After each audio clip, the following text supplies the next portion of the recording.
I recently built a new video editing workstation utilizing the AMD Ryzen 9 7950X. In this video, I wanted to compare with some benchmarks against my old computer, the one that I upgraded from, which was the Intel i7-6900K on the old X99 platform, and also compare against my M1 MacBook Pro 16-inch. This is kind of a dumb video because those are not the most relevant comparisons. How many of you out there have a 6900K? Probably nobody. I guess the point is just to see how much improvement there is in going from a pretty high-end 2016 era computer to a pretty high-end 2022, 2023 era computer. The M1 MacBook Pro is just the base model, so it's not the Max version. So the Max computers, whether the 24 or 32 core, would be a better comparison or would stack up better against the Windows PC that I just built. Here are the specs for each system while I try to shoehorn in this build montage.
Okay, so let's go ahead and take a look at the benchmarks. Cinebench is a pretty common benchmark that really taxes the CPU, both multi-core and single-core, pretty much just putting a full core workload.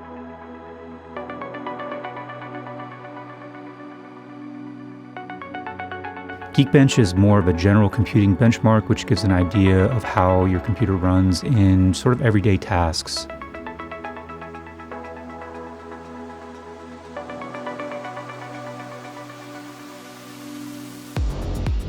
Blender is a 3D rendering application. This benchmark renders 3 different scenes utilizing both the CPU and the GPU.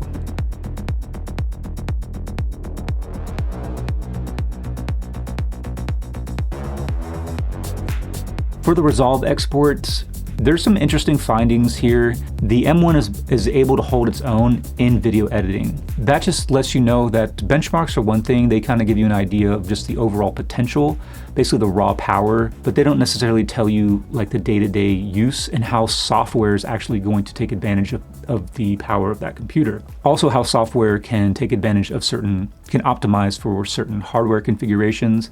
And Apple has done a really good job of maximizing the capabilities of these computers in various ways. The footage used in the video is from the A7S III, A7 IV that shot in XAVC-HS, which is the H.265 or HEVC codec. That's a very compressed codec, but it's also very efficient, but it's one that is typically difficult for computers to handle unless they have dedicated HEVC encoder decoders built in, which the M1's computers do. So they're able to handle H.265 or HEVC codecs very easily. My older 6900K was not able to handle those very well, and you can see that in the render times there.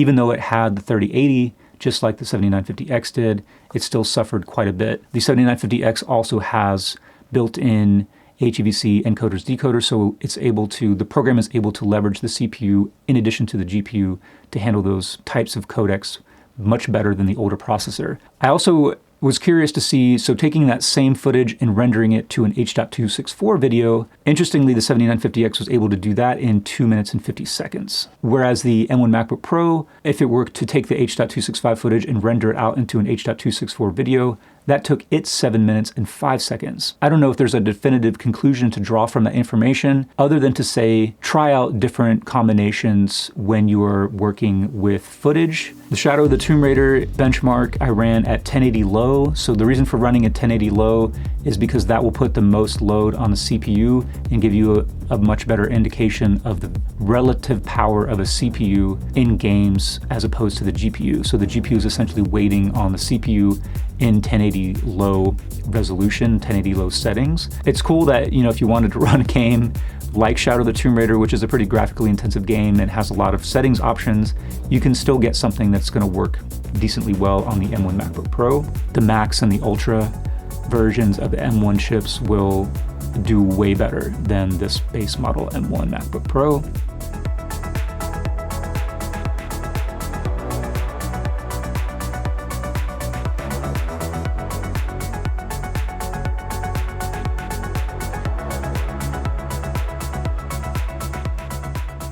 The numbers are the numbers. You can see that the 7950X build is pretty beastly. It does blow away both the 6900K and the M1 MacBook Pro, except for resolve export times. But the numbers don't tell you the whole story, and it really comes down to what it is like to utilize the computers on a day-to-day basis. And I'm pretty surprised that, you know, in terms of like DaVinci Resolve, the difference isn't quite as stark as you might think. So just editing, yes, the 7950X is faster than the 6900K, and you'll still find very frequent and not too unusual use cases or situations, scenarios where the 7950X build will still struggle. So there's definitely some ways you can quantify the value in the time saved, not only like producing the thing that you're producing, in like editing time, but also in the rendering time. For me, the rendering thing isn't that big a deal because I can just let something render and either move to another computer if I want to keep working on something or just go do something else. For me, the big difference or the improvement is actually in the working on the project in the edit.